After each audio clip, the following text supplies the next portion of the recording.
এই ভিডিঅ'টোৰ জৰিয়তে আপোনালোকৰ মোবাইলত থকা গুগল মেপৰ জৰিয়তে কেনেকৈ টাইমলাইন চেক কৰিব, ক'ত গৈছিল, কেতিয়া গৈছিল, কিমান দূৰত্ব গৈছিল, সম্পূৰ্ণ তথ্য চাওক। ভিডিঅ'টো শেষলৈকে চাব। গোটেইখিনি কথা এই ভিডিঅ'টোৰ জৰিয়তে আপোনালোকে জানিব পাৰিব।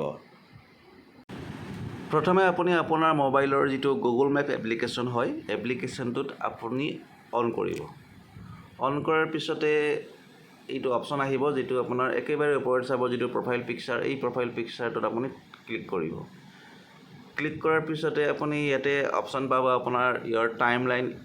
এই যিটো আপোনাৰ অপশ্যন আছে দেখিছেনে, ইয়ৰ টাইম লাইন, ইয়াতে আপুনি ক্লিক কৰিব।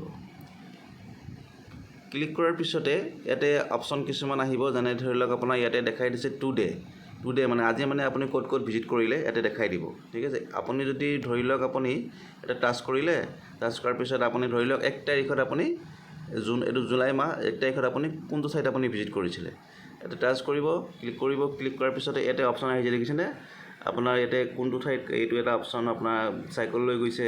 ঠিক আছে, এইটো অপশ্যন কোন লোকেশ্যনত আপুনি গৈছে।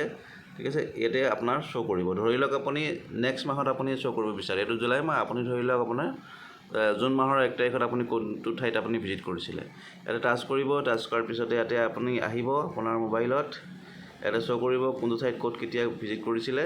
ঠিক সেই মাধ্যমেৰে আপুনি এই ভিডিঅ'টোত আপুনি চাব পাৰিব। ধৰি লওক আপোনাৰ এইটো মেপ আছে দেখিছেনে, এই মেপখনত আপোনাৰ এইটো আপুনি জুম বা এনেকৈ এইটো কৰি কিনে আপুনি এই ফিচাৰটো আপুনি মোবাইলতে নিজেই আপুনি চেক কৰি ল'ব পাৰিব আপোনাৰ যিটো গুগল মেপৰ জৰিয়তে।